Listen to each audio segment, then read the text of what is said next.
स्वागत है हमारे यूट्यूब चैनल में। देखिए आज की इस वीडियो में देखेंगे क्लास 9 बोर्ड परीक्षा 2022 जो आपका साइंस का जो है मोस्ट वीवीआई सब्जेक्टिव प्रश्न को जो आपका डायरेक्ट एग्जाम में पूछा जाएगा।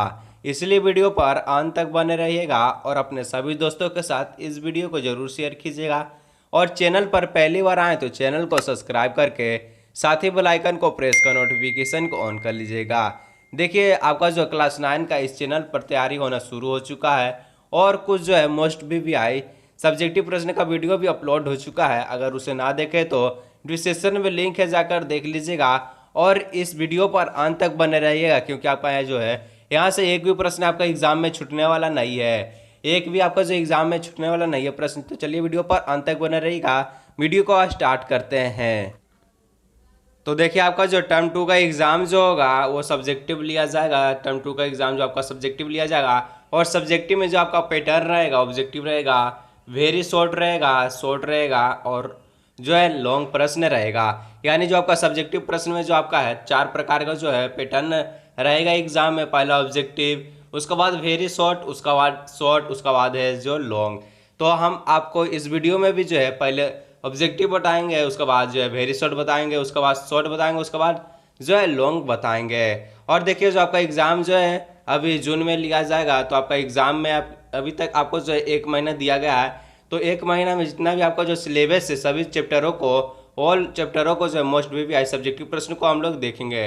तो हम इससे पहले भी वीडियो बना चुके हैं, देख लीजिए डिस्क्रिप्शन में लिंक दिया गया है। साइंस, सोशल साइंस और इंग्लिश का बनाया हुआ है वीडियो जो कि कुछ महत्वपूर्ण चैप्टरों से लिया गया है। तो देखिए आज भी जो है क्लास 9 का जो है टर्म 2 का exam 2022 most VVI important question जो एमसीक्यू रहेगा, वेरी शॉर्ट और लॉन्ग रहेगा जो कि आपका चैप्टर 13 हम भी मार क्यों होते हैं ये पार्ट से जो आपका है जो है क्वेश्चन लिया गया है। तो चलिए वीडियो पर अंत तक बने रहिएगा क्योंकि आपका जो है हम बीमार क्यों होते हैं चैप्टर 13 से आपका एक भी प्रश्न जो आपका एग्जाम में छूटने वाला नहीं है। और जो साइंस का प्राकृतिक संपदा भी जो चैप्टर उससे भी मोस्ट वीवीआई सब्जेक्टिव प्रश्न को मैंने अपलोड कर दिया। वीडियो ना देखे तो उससे भी डिस्क्रिप्शन में लिंक सभी को देख लीजिएगा। तो चलिए वीडियो को स्टार्ट करते हैं क्योंकि आपका जो यहाँ से भी प्रश्न जो आपका एग्जाम में छूटने वाला नहीं है। तो देखिए आपका जो पहला प्रश्न दिया गया है कि संक्रमित पेयजल से फैलने वाले जो है रोग का नाम क्या है। जो संक्रमित जो पेयजल पीते हैं उससे फैलने वाले रोग का क्या नाम है। तो उससे जो है हेपेटाइटिस नाम है, यानी डी ऑप्शन जो आपका सही हो जाएगा। देखिए इसमें भी आपको जो है इसी प्रकार का इसमें वेरी शॉर्ट भी पूछ सकता है, जैसे कि संक्रमित पेयजल से फैलने वाले रोग का क्या नाम क्या है। तो आपको सीधा आंसर देना होगा वेरी शॉर्ट में कि हेपेटाइटिस नाम। इसलिए जो आपका 20 वीवीआई जो आपका जो यहाँ पर आपको मैं बताने वाला हूँ ऑब्जेक्टिव प्रश्न को, तो उससे भी अच्छा तरह से देख लीजिए क्योंकि आपका 20 में से एक आध प्रश्न जो आपका है वेरी शॉर्ट से भी आ जाएगा। तो देखिए 2 नंबर का प्रश्न है कि एड्स का मुख्य कारक है। एड्स का मुख्य कारक क्या है तो HIV है, यानी सी ऑप्शन जो आपका सही हो जाएगा। उसका बाद देखिए आपका जो नेक्स्ट प्रश्न 3 नंबर का कि इंसुलिन की कमी से हमारे शरीर में होने वाले रोग को कहते हैं। क्या कहते हैं तो उसे मधुमेह कहते हैं। इंसुलिन से जो कमी से हमारे शरीर में जो रोग होता है उसे मधुमेह कहते हैं। देखिए फिर से बोल रहा हूँ इस वीडियो का जो है हर एक प्रश्न को आप देख लेते अच्छी तरह से और जो है पूरी अच्छी तरह से देखते तो आपका यहाँ से एक भी प्रश्न जो है छूटने वाला नहीं है, गारंटी के साथ है। उसके बाद देखिए जो आपका 4 नंबर का प्रश्न है कि ग्लाइकोजन आपके शरीर में किस अंग को संग्रहित करता है।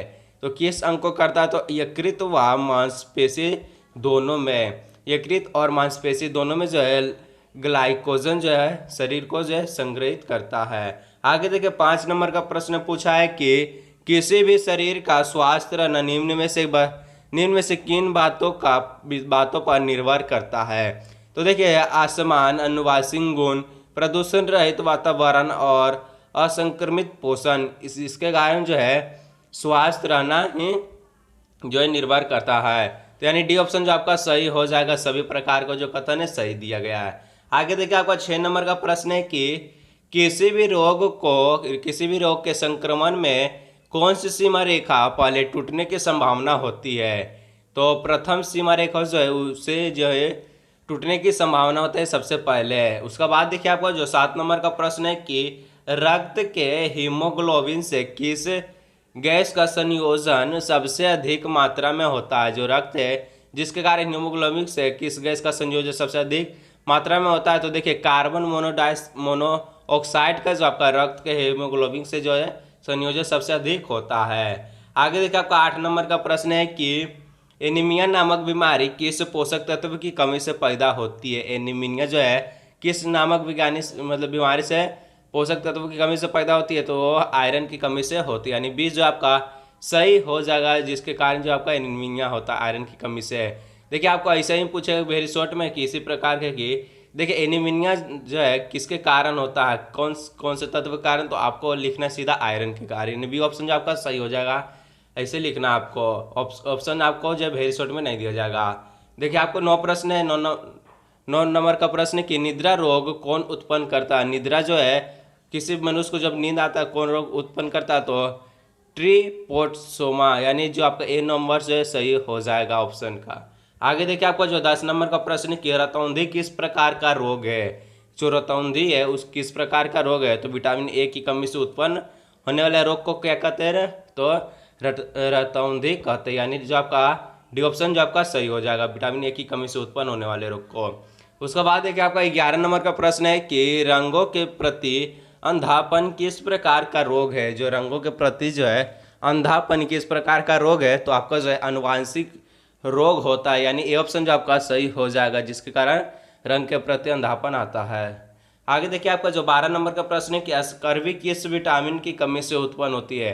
स्कर्वी जो है विटामिन सी से उत्पन्न होती है। हम लोग बच्ची से परे आ रहे होंगे, तो विटामिन सी की कमी से स्कर्वी रोग उत्पन्न होती है। उसके बाद देखिए 13 नंबर का प्रश्न है कि पेलाग्रा किस विटामिन की कमी से होती है? तो किस विटामिन की कमी से होता है? यानी बी ऑप्शन जो आपका सही हो जाएगा, विटामिन बी की कमी से होती है। आगे देखिए आपका 14 नंबर का प्रश्न है कि पेचिस या डिसेंट्री किस जीवाणु के संक्रमण से होता है? तो जीवाणु एवं प्रोटोजोआ से संक्रमण से जो है पेचिस और डिसेंट्री होता है।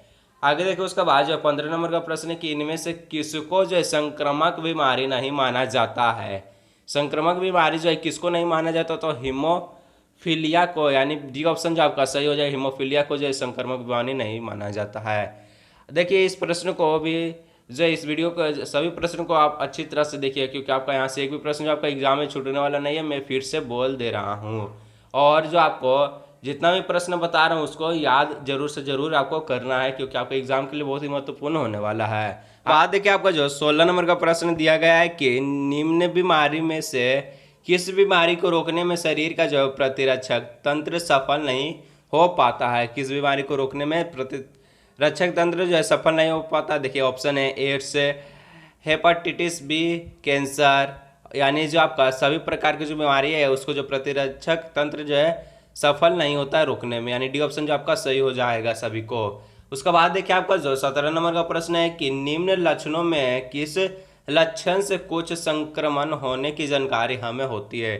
जो किस लक्षण जो है कुछ संक्रमण होने की जो जानकारी हमें होती है? तो देखिए ज्वार हो जाएगा, सूजन और दर्द, यानी जो सभी प्रकार की जो लक्षण जो है संक्रमण व्यक्ति को दर्शाते हैं, यानी डी ऑप्शन जो आपका सही हो जाएगा। बहुत ही इंपॉर्टेंट क्वेश्चन है। आगे देखिए आपको जो 18 नंबर का प्रश्न है कि निम्न विकल्पों में कौन जीवाणु को हमारे रक्त में प्रवेश करने से रोकता है? जो कौन सा जीवाणु को जो हमारे रक्त में प्रवेश करने से रोकता है? तो देखिए उल्टी और दस्त, यानी जो सी ऑप्शन जो है सही हो जाएगा दोनों को। आगे देखिए उसके बाद जो आपका 19 नंबर का प्रश्न है कि जन्म के समय ऊपरी ओठ का फटना किस तरह का रोग को दर्शाता है? जब जन्म लेते तब ऊपरी ओठ का जो फटना किस रोग को जो दर्शाता है? तो देखिए उसको पैदाशी रोग को दर्शाता है, यानी सी ऑप्शन जो आपका सही हो जाएगा, पैदाशी से रोग है उसका। उसके बाद देखिए आपका जो लास्ट जो ऑब्जेक्टिव प्रश्न है कि दिया गया है कि एक व्यक्ति स्वास्थ्य तब कहलाता है जब वह रोग से मुक्त होता है। एक व्यक्ति जो है स्वास्थ्य जब कहलाता है जब वह रोग से मुक्त होता है। तो देखिए सी ऑप्शन जो हो जाएगा रोग एवं मानसिक तनाव से, यानी सी ऑप्शन जो आपका सही हो जाएगा। उसके बाद हम लोग देखेंगे जो क्वेश्चन आंसर को। देखिए आपका पहला क्वेश्चन है कि अच्छे स्वास्थ्य की 2 आवश्यक स्थिति यहाँ बताओ, मतलब अच्छे स्वास्थ्य की 2 आवश्यक स्थितियाँ को बताइए। मतलब देखिए उत्तर आपका कि अच्छे स्वास्थ्य के लिए व्यक्ति की शारीरिक, मानसिक और सामाजिक स्थिति का अच्छा होना आवश्यक है। देखिए इसमें आपको वेरी शॉर्ट रहेगा और जो है लॉन्ग रहेगा, यानी आपको 3 प्रकार का जो है क्वेश्चन आंसर यानी सब्जेक्टिव प्रश्न में बताया जाएगा। तो सभी को आप अच्छी तरह से देखिए और कॉपी पर जरूर नोट करिए, क्योंकि आपका यहाँ से एक भी प्रश्न जो आपका एग्जाम में छूटने वाला नहीं है। उसके बाद देखिए आपका 2 नंबर का प्रश्न है कि रोग मुक्ति की कोई 2 आवश्यक परिस्थितियां बताएं। ये सब आपका वेरी शॉर्ट का क्वेश्चन है। तो देखिए सामुदायिक स्वच्छता और अच्छा भोजन, यही जो है रोग मुक्ति के 2 आवश्यक परिस्थितियां हैं। आगे देखिए आपका जो 3 नंबर का प्रश्न है कि क्या उपयुक्त प्रश्नों के उत्तर एक जैसे हैं अथवा भिन्न हैं, क्यों। देखिए उत्तर है कि दोनों के उत्तर समान है, क्योंकि अच्छे स्वास्थ्य का अर्थ रोग मुक्ति यह तभी संभव है जब हमारा वातावरण भी स्वास्थ्य हो, व्यक्तिगत स्वास्थ्य सामाजिक स्वास्थ्य से जुड़ा है। ये आपका उत्तर हो जाएगा। आगे देखिए आपका जो 4 नंबर का प्रश्न है कि ऐसे 3 कारण लिखिए जिससे आप सोचते हैं कि आप बीमार हैं और चिकित्सक के पास जाना चाहते हैं। यदि इनमें से एक भी लक्षण हो तो क्या आप फिर भी चिकित्सक के पास जाना चाहोगे, क्या, क्यों अथवा क्यों नहीं, ये आपको बताना है। बहुत ही इंपॉर्टेंट क्वेश्चन। देखिए तीन कारण है सिर दर्द, खांसी और जस्त। ये 3 कारण होता है तो हम लोग जो है डॉक्टर के पास जाते हैं। तो देखिए यदि इनमें से एक भी लक्षण हो तो चिकित्सक के पास जाना चाहेंगे, क्योंकि रोग का कोई एक लक्षण केवल शरीर में उत्पन्न खराबी और संकेत करता है। इनसे यह पता नहीं चलता कि कौन सा रोग और सिर दर्द और दर्जनों बीमारियों में से होता है, और खांसी भी अनेक बीमारियों की लक्षण हो सकती है। दस्त किसी एक ही कारण से नहीं बल्कि अनेक कारण से लग सकते हैं, इसलिए आवश्यक है कि चिकित्सक के पास सभी आवश्यक परीक्षण करवा लिया जाए। मतलब जो है कोई भी रोग हो तो आपको जो डॉक्टर के पास जरूर जाना चाहिए, इसी में बताया गया है 4 नंबर का प्रश्न में। आगे देखिए 5 नंबर का प्रश्न है कि निम्न में से किसके लंबे समय तक रहने के कारण आप समझते हैं कि आपके स्वास्थ्य पर बुरा प्रभाव पड़ेगा तथा क्यों। किसके लंबे समय तक रहने से, तो देखिए जो है यदि आप पीलिया से ग्रस्त हैं, यदि आप शरीर पर जू यानी यदि आपके शरीर पर जू है, यदि आप मुहासे से ग्रस्त हैं, तो ये 3 लक्षणों है। देखिए उसका बाद देखिए उत्तर है कि यदि आप पीलिया से लंबे समय तक ग्रस्त है तो यह स्वास्थ्य के लिए बहुत खराब है, क्योंकि इसका संबंध यकृत से है। उसके लिए हिपेटाइटिस के प्रकार की जांच और उपचार होना चाहिए। जू तथा मुहासे तीव्र प्रभाव दिखाते हैं और सरलता से दूर हो सकते हैं, और उनका जो शरीर पर प्रभाव देर तक नहीं रहता। ये सब आपको बताया गया है। उसका बाद देखा वो 6 नंबर का प्रश्न है कि आप बीमार होते हैं तो आपको सुपाच्य तथा पोषण युक्त भोजन करने का परामर्श क्यों दिया जाता है। मतलब कि आपको जो बीमार जब होते हैं तो आपको जो है कुछ ही भोजन को जो है नहीं खाने को दिया जाता है, क्यों नहीं दिया जाता उसी के बारे में बताना है। तो देखिए उत्तर की बीमार होने पर सुपाच्य एवं पोषण युक्त भोजन द्वारा हमारे स्वास्थ्य सही रहता है। भोजन हमें ऊर्जा देता है तथा हमारे टूटे फूटे को की जो है मरम्मत करता है। मतलब जो है टूटे फूटे जो ऊतक है जो कोशिका से निर्मित होती है, कोशिका के समूह को ऊतक का, तो उसको जब नष्ट होता है तो उसको जो है पोषण युक्त भोजन ही भर सकता है, और सुपाच्य मतलब जो आपको खराब भोजन नहीं भर सकता, तेल इस सब वाला।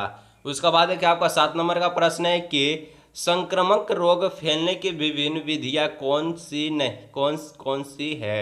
मतलब संक्रामक रोग जब फैलता है तो उसकी विभिन्न विधियां कौन कौन सी है उसी को बताना है। तो देखिए 7 नंबर का प्रश्न का आपको उत्तर के संक्रामक रोग मुख्य रूप से वायु, जल और लैंगिक संपर्क के माध्यम से फैलता है। सूक्ष्मजीवी कारक अनेक तरीके से किसी रोग व्यक्ति से स्वास्थ्य व्यक्ति तक फैलता है, जिन्हें निम्नलिखित आधारों पर जो स्पष्ट कर सकते हैं। मतलब किस किस से आपको जो रोग फैलता है उसी को इसमें बताना है डिटेल से, ये आपका लॉन्ग क्वेश्चन में आता है।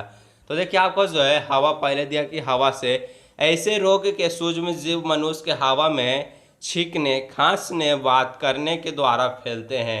मतलब हवा से कैसे फैलता है तो छींकने, खांसले और जो है बात करने से फैलता है। ये सूक्ष्म जीव हवा में मौजूद धूल कण या पानी के बूंदे द्वारा अन्य लोग तक पहुंच सकते हैं। उदाहरण के लिए खांसी, जुकाम, निमोनिया तथा क्षय रोग हवा द्वारा फैलता है। ये सब हवा रोग हवा द्वारा फैलता है जिसके रोगों का नाम है। उसके बाद देखिए पानी से कैसे फैलता है।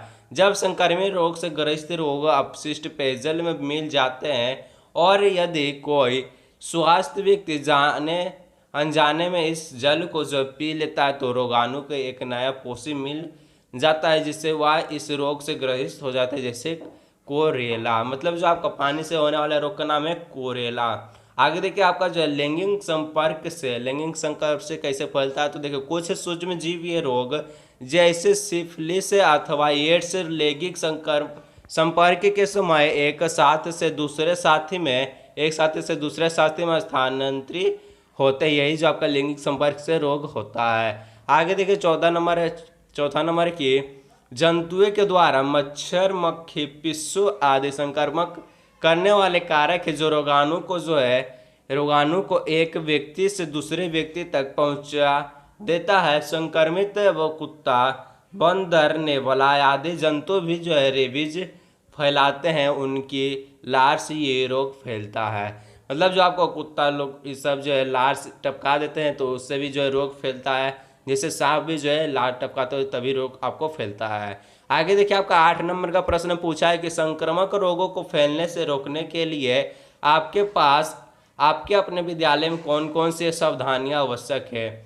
जो संक्रामक रोग से फैलने से कौन कौन सी जो आपका विद्यालय में जो है सावधानियां को आवश्यक है। तो देखिए उत्तर है आपका 1 नंबर में कि विद्यार्थी को स्वच्छ रहने, प्रतिदिन नहाने, शारीरिक स्वास्थ्य और व्यक्तिगत सफाई के लिए प्रेरित करना चाहिए। मतलब आपके जो विद्यालय से मिलता है।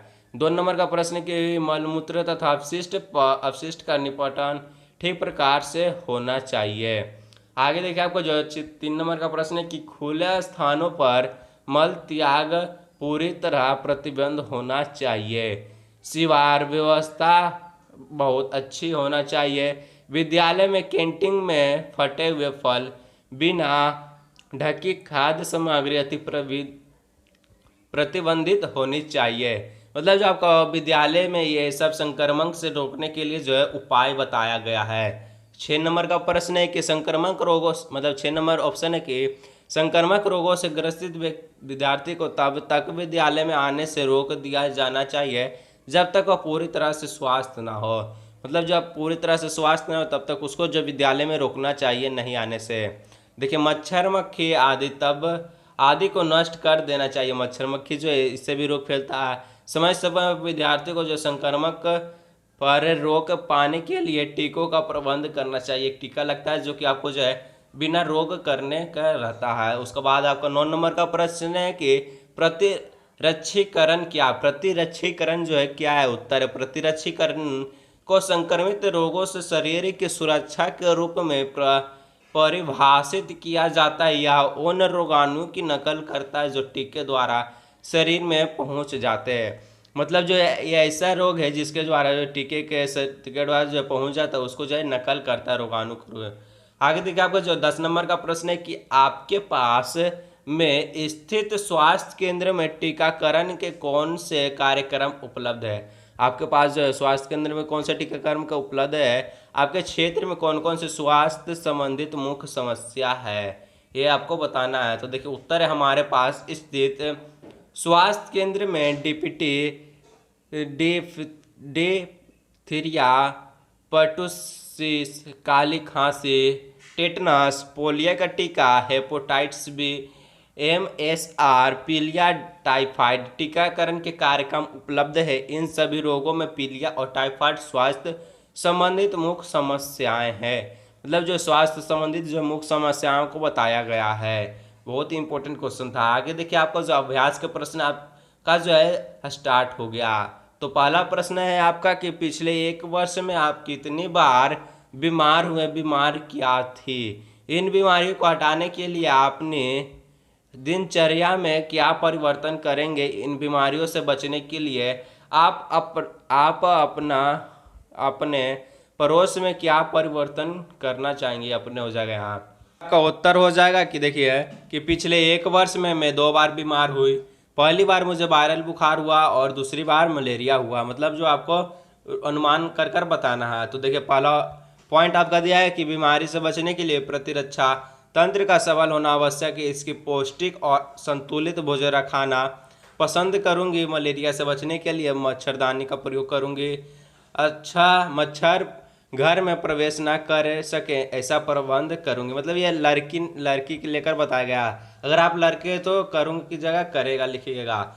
देखिए आपका जो खान नंबर का पॉइंट है कि मैं अपने आस आस पड़ोस में रुके हुए पानी के स्रोत को दूर करना चाहूँगी। बंद पड़े कूलरों में भरे पानी, जगह जगह पानी से भरे बर्तनों को खाली करवाना चाहूँगी। घर के बाहर रुकी हुई गंदी नालियों को साफ करवाना चाहूँगी ताकि उनमें मच्छर ना पनप सके। घर से कुछ दूर जुहार पर मिट्टी के तेल का छिड़काव करना चाहूँगी ताकि मच्छर के लार्वा नष्ट हो जाए। मतलब जो है मच्छर जब लार चुआता है तो उससे भी बीमारी होता है। आगे देखिए आपका जो 2 नंबर का क्वेश्चन है कि डॉक्टर, नर्स, स्वास्थ्य कर्मचारी अन्य व्यक्ति की अपेक्षा रोगियों के संपर्क में अधिक रहते हैं। पता करो कि वे अपने आप को बीमार होने से कैसे पाते हैं। तो देखिए उत्तर आपका हो जाएगा कि डॉक्टर, नर्स, स्वास्थ्य कर्मचारी द्वारा निम्नलिखित सावधानियां बरती जाती है। बहुत इंपॉर्टेंट क्वेश्चन है, याद कर लीजिएगा। पॉइंट देखिए कि बीमारी व्यक्ति के संपर्क में आने पर मास्क पहनाना, संक्रमित स्थानों में रहने वाले स्वयं को ढककर रखना, स्वास्थ्य पानी पीना, स्वास्थ्य तथा पौष्टिक भोजन खाना।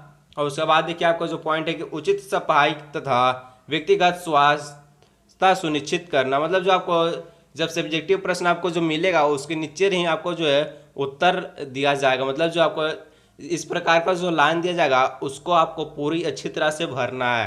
अगर आप पूरी अच्छी तरह से भरते हैं तो आपको जो फुल मार्क्स दिया जाएगा। और आपको जो पॉइंट लिखना ही बहुत इंपॉर्टेंट है क्योंकि पॉइंट भी ज़्यादा नंबर दिया जाता है। आगे देखिए 3 नंबर का प्रश्न है कि अपने आस पड़ोस में एक सर्वेक्षण करें तथा और पता लगाइए कि कौन सी 3 बीमारियां समानता होती है। इन बीमारियों को फैलने से रोकने के लिए अपने शरीर स्थानीय प्रशासन को 3 सुझाव दे। मतलब प्रशासन को 3 सुझाव देना जो आपका आसपास समानता रोग है। देखिए उत्तर है हमारे आसपास में लोगों का समानता दस्त, मलेरिया और वायरल बुखार होता है। इन बीमारियों को फैलने से रोकने के लिए स्थानीय पहचान को चाहिए कि पहला पॉइंट है कि देखिए सड़क के किनारे पर बनी नालियों की नियमित सफाई कराए, उनमें गंदा पानी खारा ना होने दे। 3 नंबर का पॉइंट है कि नागरिकों की दी जाने वाली जल आपूर्ति क्लोरीन युक्त होना चाहिए। जगह जगह खरे पानी पर मिट्टी के तेल का छिड़काव करना चाहिए कि मच्छर का वृद्धि को रोक सके। ये आपका जो 3 नंबर का पॉइंट था। 4 नंबर का क्वेश्चन है आपका कि एक बच्चा अपनी बीमारी के विषय में नहीं बता पा रहा है, हम कैसे पता करेंगे कि बच्चा बीमार है, उसे कौन सी बीमारी हुई है। मतलब जब डॉक्टर पास जाता है तो उसको पता नहीं कि कौन सी बीमारी है, तो कैसे पता करें। देखिए आपका जो पहला पॉइंट है कि बच्चा सोएगा, कुछ भी खाना पसंद नहीं करेगा, उल्टी दस्त करेगा, बेचैन होगा, निढाल पड़ा रहेगा, सुस्त हो जाएगा, उसका नाक बहेगा, छींके मारेंगे, खांसी मारेंगे, वह बार बार उस अंग को स्पर्श करेगा जहां उसे कष्ट है, वह उसी तरफ झुकेगा और अकुरेगा। मतलब ये सब जितना भी रोग है तभी उसको पता कर पाएंगे कि वो बीमार है या नहीं है। उसके बाद देखिए 5 नंबर का प्रश्न है कि निम्नलिखित किन परिस्थितियों में कोई व्यक्ति पुनः बीमार हो सकता है। मतलब पुनः बीमार कैसे हो सकता है। पहला पॉइंट है जब वह मलेरिया से ठीक हो रहा है, वह मलेरिया से ठीक हो चुका है और चेचक की रोग की सेवा कर रहा है। मलेरिया से ठीक होने के बाद 4 दिन उपवास करता है और चेचक की रोग के सेवा कर रहा है। तो आपका 3 ऑप्शन ही बताया गया है कि मलेरिया से ठीक होने के बाद 4 दिन उपवास करता है और चेचक के रोग की सेवा करता है, आपका बताया गया है। कारण है कि बीमारी के बाद उसके शरीर में स्वाभाविक कमजोर आएगी, उस कमजोर से उसके शरीर की प्रतिरक्षी क्षमता कम हो जाएगी, जिसका आपूर्ति पौष्टिक और सुपाच्य भोजन से होनी थी। पर 4 दिन उपवास के कारण जो प्रतिरक्षा क्षमता और जो भी काम कम हो जाएगी। चेचक एक संक्रामक रोग है जिसका संक्रमण शीघ्र हो सकता है, वह उस कमजोर व्यक्ति को अपना शिकार बना लेता है। यही जो बार बार जो है बीमारी का जो है कारण बन सकता है। इसी कारण आपका अंतिम प्रश्न दिया गया है कि निम्नलिखित में से किन परिस्थितियों में आप बीमार हो सकते हैं, क्यों। आज जब आपकी परीक्षा का समय है, जब आप बस तथा रेलगाड़ी में 2 दिन तक यात्रा कर चुके हैं, जब आपका मित्र खसरा से पीड़ित है, क्यों। तो आपको बताना है। तो देखिए आपका जो सी नंबर में दिया गया, जब आपका जो मित्र खसरा से पीड़ित, खसरा एक संक्रामक रोग है, मित्र के साथ खेलने बैठने उठने करने, एक साथ खाने, उसकी वस्तुओं को छूने आदि खसरा के वायरस हमें संक्रमित कर देगा, हम भी उसी रोग से ग्रसित हो जाए। मतलब आपका 3 ऑप्शन के कारण जो है वो बीमार हो सकता है और पहला दूसरा से नहीं हो सकता है, इसी में आपको बताया गया है। तो देखिए आपका जो है 13 नंबर चैप्टर से जो है हम बीमार क्यों होते हैं, वहाँ से आपको जो मोस्ट वीवीआई सब्जेक्टिव प्रश्न को, पूरी इंपॉर्टेंट क्वेश्चन को जो कराया गया, क्योंकि आपका जो यहाँ से एक भी प्रश्न एग्जाम में छूटने वाला नहीं, इसलिए आपको जितना भी क्वेश्चन बताएं सभी को जो है नोट करके याद जरूर कर लीजिएगा और पिछले सभी वीडियो को जरूर देख लीजिए, डिस्क्रिप्शन में लिंक दिया गया है। तो चलिए मिलते हैं नेक्स्ट वीडियो में। चैनल को जरूर सब्सक्राइब करके और दोस्तों के साथ इसको जरूर शेयर कीजिएगा।